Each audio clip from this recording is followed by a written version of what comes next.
So good morning. Thanks for joining us. Thanks for having me. IAG Spotlight. We got Craig Amelung with us, and I'm Lisa's sidekick and casual conversation here at Used Car Week. Craig serving as the NAAA president, general manager. Congratulations. Thank you.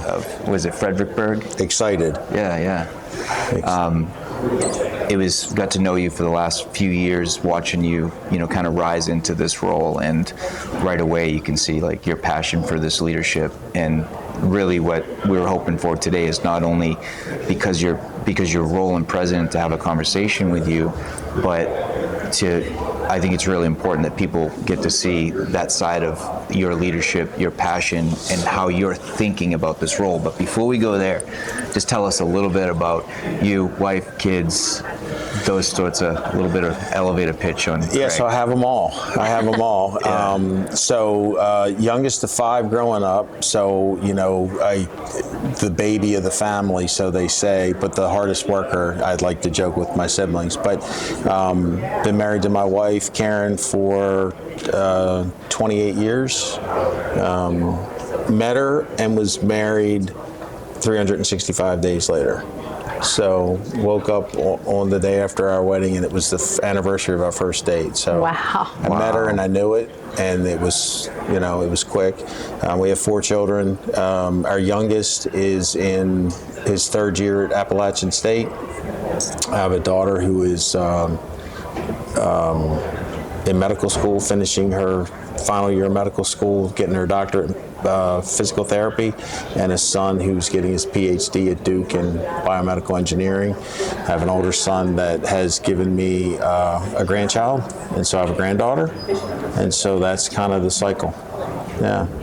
What's it like being a grandfather? It's different.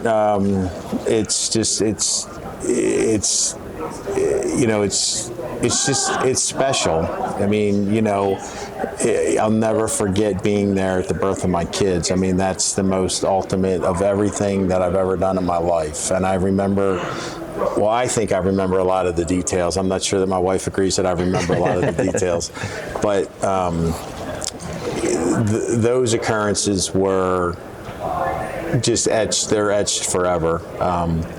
But our granddaughter spent a lot of time with us, and she's part of the family, so it's just been really cool. How old is she? She's 16 now. Oh, wow. She's 16, so teaching her how to drive. You can see your genuine love for your family. I remember we were in Orlando. You had got there a day early. Your wife was coming down the next day. There were some things going on. You were going back to you had either already got her unpacked and her stuff and made it easy for her.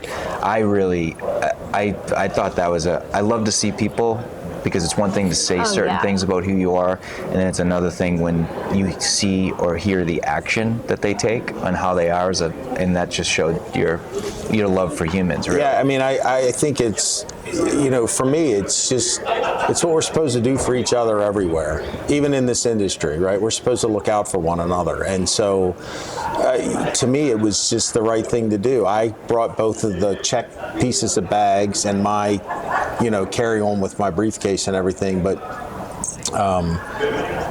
I have a routine when I travel. I've been traveling for a lot of years, and the first thing I do is I pull all my clothes out, hang them up, iron them. I'm ready for the week. So I don't iron as I need them. I just iron everything, and if I don't need it, I fold it back up and take it home. Yeah, same. Most of those end up at the dry cleaner, and I let them handle it the second time. Yeah. What I didn't do was I didn't iron her clothes because I knew better. I did hang them up. So your limitations. But I know my limitations, right? My ironing and her ironing are different. But, again, I think that I'm blessed. I was raised by parents that I think taught me the right thing to do, and I think that that's the right thing to do. And I also have 3 older sisters who taught me a lot about communicating with women.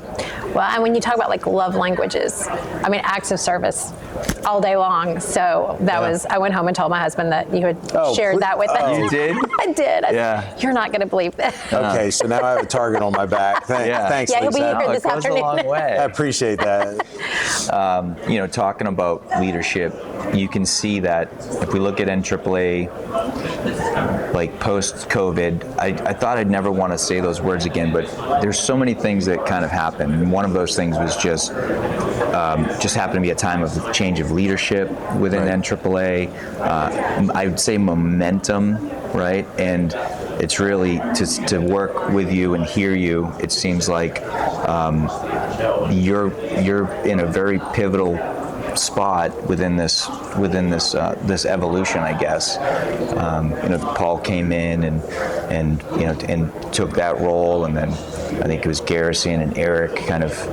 But you seem to want to continue the momentum because you have these 1 year cycles of different presidents. And we talked about this a little bit yesterday, and you just want to continue to make sure we don't start over, but we continue to improve.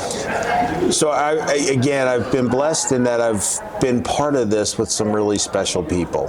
And I think that when you look back at, when I got onto the board of the executive committee, Charles was I think Charles was the president at that time.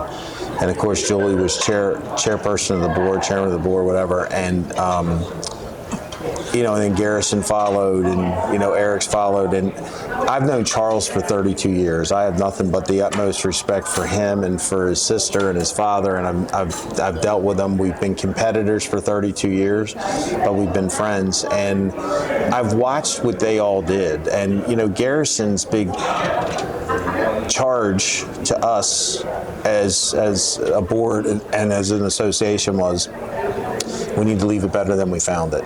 Yeah. And, Eric came in with some pretty specific things.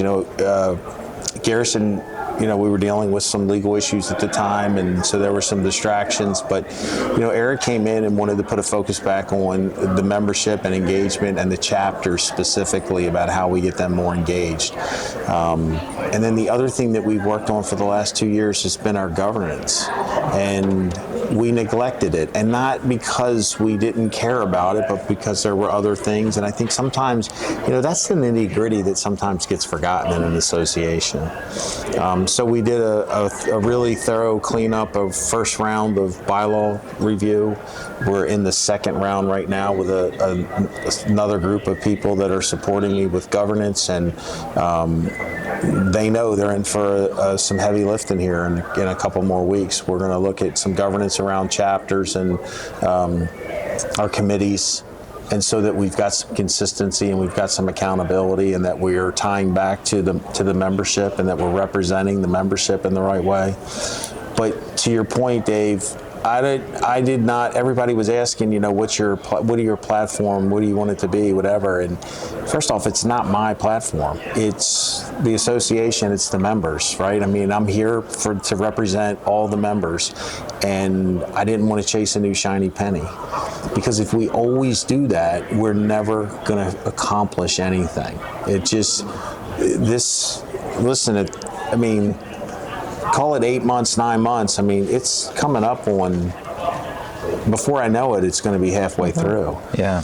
And, you're not going to do anything. And I think that there were some real substantive things that needed to be accomplished. And, my goal was to try and get us in a really good spot with governance, so when Eddie takes over, he doesn't have to deal with that and worry about the details of that. And I want to try and get it wrapped up. And I've got a great subset of volunteers from, the independent chains that are willing to walk this road, and they're committed to getting us in a good spot, and we're going to get there. So I just want to carry the message. I just want to continue to carry the message that's been put forth. Well, we noticed right away, if we were talking independence, IAG, I've heard you from the beginning explain how important that is from an involvement standpoint. And we have so many more conventions than we ever had. NAAA is different than what it was. has had to, and AAA has had to look and still is going through a process of like, what's the identity? Where's our place? Always been the front runner and so important to foundationally hold it all together. IAG was not an actual association, it was more of a committee, right, and needed the support of NAAA because it works so closely. I mean, in order to be a IAG member, you have to be an NAAA member.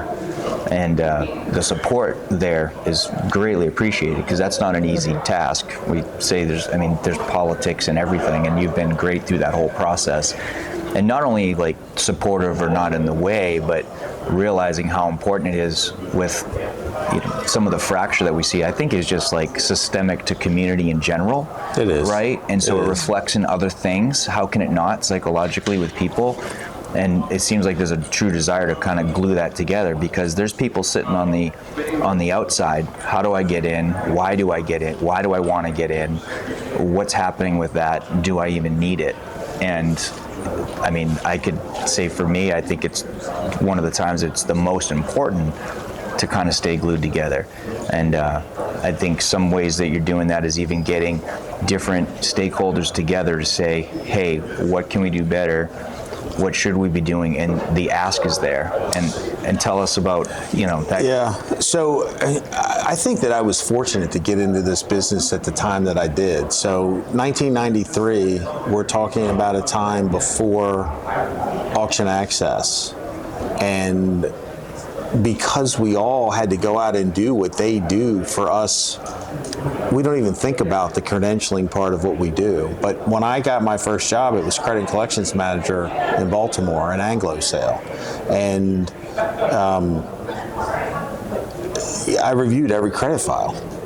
And every year had to get updated documents and do that. Well, I was fortunate. I got to know Charles and his team at Bel Air. We were 35 miles apart, 40 miles apart. And we were able to form a relationship, a working relationship. We knew we were competitors, but back in the day, we helped collect each other's bad debts. People would come to the counter in Baltimore, and I'd say, you can't get in until you... Eddie Colliver said, I can take a check from you and I'll overnight it to him, but you can't do that. You're not Bel Air Auto Auction. I said, no, but if you're going to hurt him, you're eventually going to hurt me. Yeah. And he would do the same for me. And so Sharon Geis at Paid, I mean, it was a network and we built that. And I think that, if I go back, that's the core that made me understand the independent space and the independent mind. And then I have to tell you, I was blessed. Mannheim asked me in 2003 to go start back up the old Fredericksburg Auto Auction that we had moved from, which into the current facility. We still had not sold it. And they wanted it to be a night sale, a primarily dealer sale, no technology, and we set it up with Mannheim was not in the title. They wanted it to run like an independent. Granted, it was Mannheim's money. I knew who was behind me, but we didn't have any simulcast in the lanes. We didn't have kiosk in the lobbies. Dealers came to the counter to get their badges, and I treated it like it was an independent, and it was my deal to run. And, I know I was playing with house money to a degree, but I had to figure out how to get it profitable, and we did, and we were exceeding things. And I think that those experiences have it's been the foundation for what I've wanted to do. And, when at the time, Grace and Patrick and Alan, when, we talked about me getting into the mix for this role, Patrick Brennan asked me, what is it that you really want to achieve while you're doing this? And I said, I really want to continue to build the bridges with the independent operators. And I said, we need a strong independent auction network of independents to help hold us accountable, right? Independents as a for the most part, not all of them, but for the most part, compete with the chains on two things, and it's normally price and service. They normally have more people at the auctions than the chains do, and to try and overcome and make sure that there's never a service gap. And they compete historically at a lower price to try and draw business.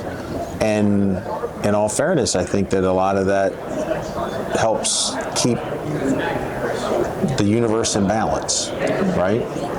And so, but these last 2.5 years traveling with NAAA and just being welcomed into auctions that are competitors, and whether it's going into an America sale, an Odessa sale, and now an ACV sale, an independent sale, I just really enjoy the people. I've never been a car guy. 35 years in the car business.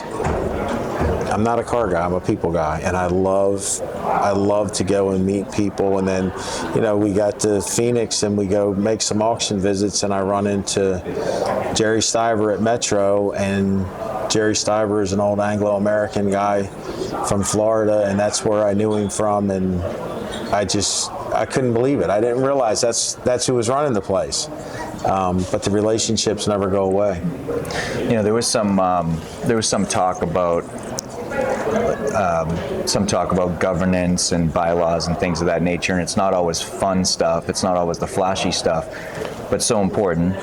And I know in some of our dialogue with talking with independents, the question comes up. It's like, why should I be a member? And there's objections to everything. I think it's interesting that sometimes, some things that are put together, both NAAA and IAG, are for those members so that they don't have those distractions or those interruptions. But it kind of goes under the fabric, but yet it's so important because business without those things would be more complicated and potentially more difficult. But they're not always, it's not always the flashy thing that's in front of, really what you're getting. But without it, it's a much more disruptive world. So there's not a whole lot of flash to me. I mean, I'm pretty conservative. I'm just, what you see is what you get, and I wear my heart on my sleeve. And to your point, it's not the governance part of it. It's not the sexy part of the business. It's not the showy part of the business. But without it, we would not be. None of the associations without having some governance to keep people accountable and to keep them honest, and to also set the direction for what the membership needs to understand or what they need to expect from us. And that's one of the things as I've taken this role. I've reminded everyone. One of your key responsibilities is to hold me accountable. To the things that we want to accomplish, but it's also to hold me accountable to make sure that I am representing. I know who signs my check, but at the end of the day, my job with NAAA, my responsibility is to represent the membership of the association. And so, if I go into an independent auction and we've had these conversations and I see something and can offer something to help them and make them a little better, then we're going to do that. I'm going to do that. And, I do it. I'm going to do it regardless, but I do it knowing that I've got the support of Grace Wong and Mannheim and the Cox Automotive family, that they truly want to just continue to help the industry get better. And I know it doesn't always appear that way, but I think that that's always going to be common when you're talking about a big organization, a big corporation. But, we do want to try and make sure that as we continue to grow as an industry that, we can't afford to go down the road and split into 5 forks. We've got to go down the road together, and we need to all do that. So, something that as an auction in Texas, just to speak to what NAAA does for us, an independent in Texas, Max has been working tirelessly. We have had some issues with license plates in Texas, and Mike Browning with Mannheim San Antonio has been instrumental working with him to make sure that we were not impacted by the new laws that had just been kind of passed without any of us knowing, and would have cost us millions. And so grateful for all the help that NAAA has and Lisa given us. That example is just it's it's a picture of what the NAAA is. And y'all right? are not out there yelling it from the rooftop either. You know, no, we're because grateful. it's our responsibility to get this done, and we're proud of it. But there's another great example that we've got representatives, independent auctions, the chains. You know, you've got Tony Hall from Carvana, and you've Incredible. got Hugo from Cox Automotive, and you have people that are looking at these legislative issues to head this stuff off. You know, we took a swag at it, and it probably could have cost the Texas auctions alone $8 or $9 million had this process gone through. And the simple fact that we were able to get in front of it and partner with auctions in Texas to tell the story and say what the impact was going to be. I mean, talk about a huge win. It was enormous. You know, I mean, completely changed their whole plan.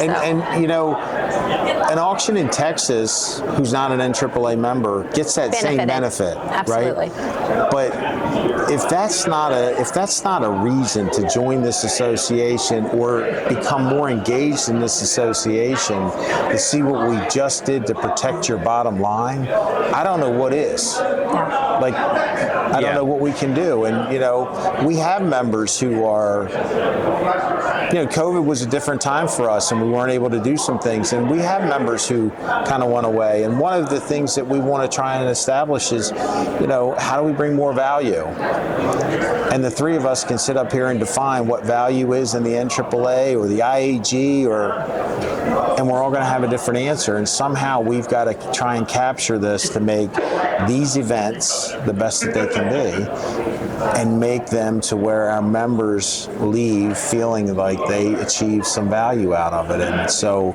it goes building off of Eric's engagement, and then, you know, just trying to get people who, you know, we know we have people that have left us who don't come to these anymore, who don't come to support the association the way that they do. They pay their dues, they're still members. But we want them to be at NAAA sponsored functions, and we want them to participate and share their ideas and network. And those ideas are, you know, just so much even more valuable than the ones where we hear from the folks. It's the You're folks you exactly don't hear right. from, right? And there's the barrier of entry is like the ears are already there. It's just a matter of actually hearing it. Yeah. I was I've been an independent blood my whole life, so it's like you know who you compete with, and then you have these certain perceptions. We've had to talk through some different things that could impact the industry, some different initiatives, and I was surprised by the level of cooperation and working together with different groups, and I had to ask myself, is like, did something change? And I don't think anything really changed. The difference was we had the conversation, like we talked about it. You know, some things are complicated, but not as complicated as they would be just from having the conversation. You know, nothing should be taboo, because I hate to say it, we all experience the same things. You know, we just put together a cyber task force to look at some areas of fraud and things like that. And as we sat around the room and talked, or sat around a Teams computer and talked, you know, I went first, and I just said, look, you know, we're here to try and help one another. People don't have to share that you were affected, but I work for Mannheim, and I was affected, and one of my locations was directly affected, and, you know, and then people are saying, yeah, we were affected, and this has happened. And I think the more, to your point, the more that we can share with one another, the more we're willing to share our thoughts, then the better we're going to be. And, you know, I just believe that we can all learn from one another. We just have to be willing to talk to one another and share. And it's not always flattering to share the disappointments, or, you know, when you've gotten taken for money or the things that are like that.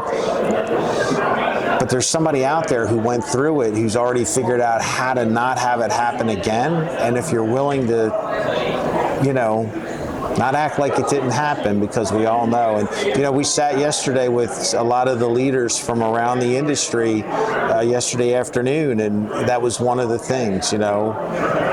You get one that says, we had this situation happen, and then before you know it, you have somebody that says, yeah, that happened to us about 2 months ago. Well, if we would have shared 2 months ago, right, and not just thought that it's unique to us, maybe we prevent it. And maybe that we started talking about it and sharing some of these fraud stories, maybe we've got the opportunity to help. And this is where I looked at, maybe we have the opportunity to help some of the independents who do not have the resources to have even thought about how to prevent some of the fraud activities. Well, we appreciate you being here today. Respect and appreciate your leadership. It's like a pleasure getting to know you. You're doing good things, and the independents, whether they know it or not, the ones that do, it's like need to appreciate the support that we're receiving. And thanks for taking the time and sitting with us here today. I appreciate it. Thank you so much for having me. Thank Best you. of luck to you, for sure. Thanks, Craig.